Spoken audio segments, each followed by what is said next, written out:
Housing, as you know, is important to the achievement of sustainable development goals.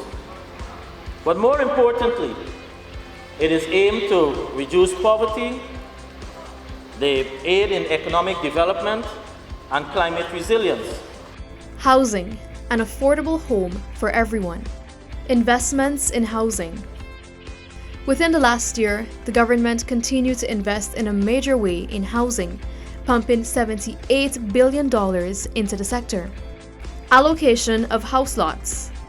Last year alone, close to 10,000 house lots were allocated, and so far this year, over 4,000 lots have been distributed nationwide. New housing areas. In 2023, 6 regions saw the development of 25 new residential housing schemes. Another 21 areas are slated to be developed this year. This year, we have about $18.2 billion being spent for infrastructure development, and these include the areas such as Good Hope, Nonpareil and Enterprise. Various portions, we have various phases and we have various blocks. More than 25 acres of land being catered for 7,582 residential lots. International Building Exposition 2023.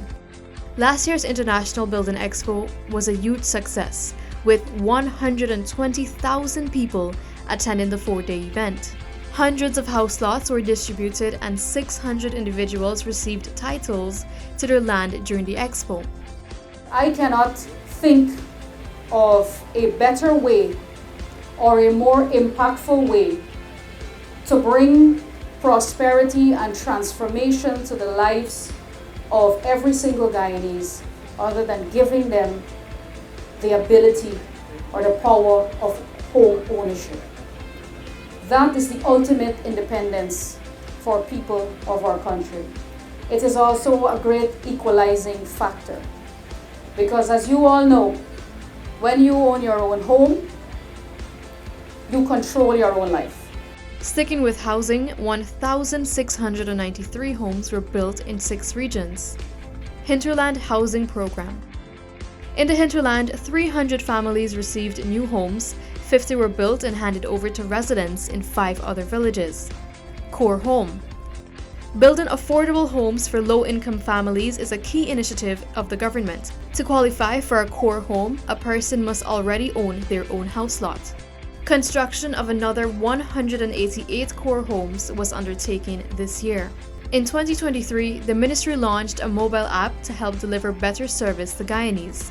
The app has allowed applicants to track the status of their applications. Housing Support Initiative. A home improvement program benefited over 252 households along Ling Avenue and Yarrow Dam in Georgetown. An estimated $50 million was invested to fund the initiative. Steel and Cement Subsidy Program. Nearly 1,400 steel and cement vouchers were issued to households in multiple regions. When the program was conceptualized, it was basically recognizing that we have a number of communities or new areas being developed, and we want to encourage construction. So you drive through, you see some empty lots, then you have a number of persons who are coming on stream, new allottees. We want to encourage home ownership, construction. Latham Housing Support. The ministry invested $400 million in helping low-income families get one step closer to owning their own property and moving into a home of their own. Silica City. Silica City, located along the Soesdijk-Linden Highway, is Guyana's first smart urban center. Earlier this year, construction kicked off on the first 110 young professional homes. Regularization of informal settlements. 1,391 lots in 13 squatting areas in several regions were regularized just a few months ago. The process of regularization turns unauthorized settlements into formal administrative areas and benefits hundreds of households. Transports and certificates of title.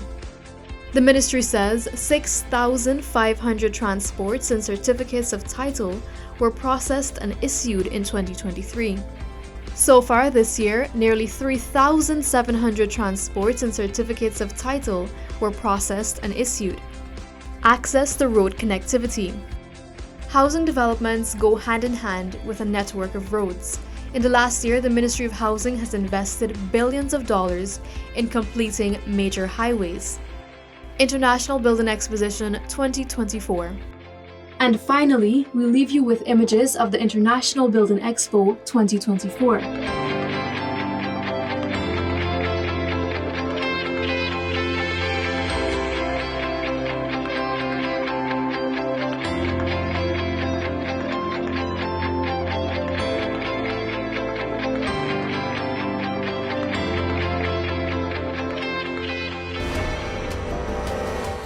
The Journey to Prosperity for All, celebrating the 4th anniversary of the PPPC's government.